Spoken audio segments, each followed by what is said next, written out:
For the second time this month, a child has died while in the custody of Customs and Border Patrol agents in a migrant detention facility run by the Trump administration. This child was an 8-year-old little boy from Guatemala. He began presenting signs of an illness, was taken to a hospital, and this was after several days of being in one of these detention facilities, by the way. It's not like he came there and they said, oh, you're sick, let's go to the hospital. No, he showed up, was fine, was given an initial wellness check, allegedly. No problems. Starts exhibiting signs of a very severe illness. Take him to a hospital.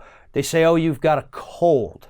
Here's some antibiotics. Here's some ibuprofen. Back to your cell. A little while later, the boy develops a 103-degree fever, begins vomiting. As the vomiting becomes more severe, they take him back to the hospital, where just a few minutes before midnight on Christmas Eve, the boy was pronounced dead.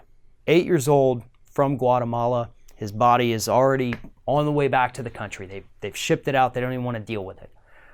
So, if it happens once, it's a tragic accident. If it happens twice, you start raising some eyebrows. When it happens the third time, it becomes a pattern of behavior at these detention facilities. And make no mistake, I know everybody's reporting this is the second child to die. This is the third child to die. This is not the second, this is the third. Because we can't forget the first one, the toddler, who developed the illness while in custody of Customs and Border Patrol agents, ICE, developed the illness, was not given any medical treatment, languished for days. The illness spread, became more severe. By the time they left and actually could get medical care, it was too late. It had progressed too far, and that toddler died. That was number one. Number two was the little girl just 2-3 weeks ago who died of dehydration and exhaustion.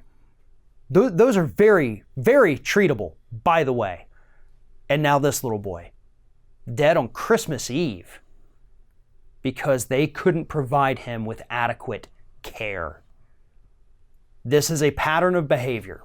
This is what's happening in these detention facilities. And this particular issue right here needs to be issue number one on the agenda for the Democrats retaking the House of Representatives on January 3rd. This is the most important issue right now. It is.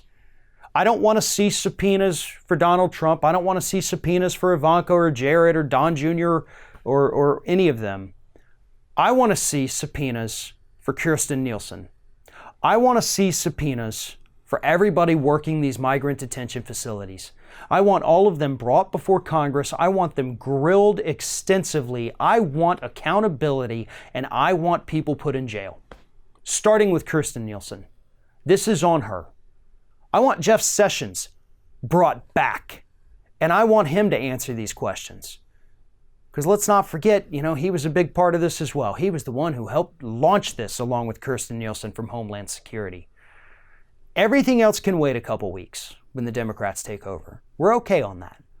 The fact that we have children, toddlers, adolescents dying in our custody, that's the biggest issue right this second. And it's something that cannot wait. Because we're starting to see children drop dead every couple weeks at this point.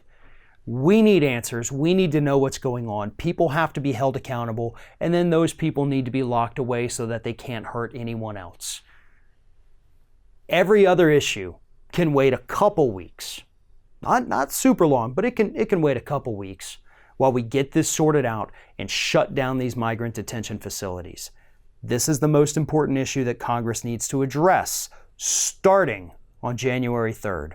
First order of business, get answers as to why these kids keep dying in these detention facilities.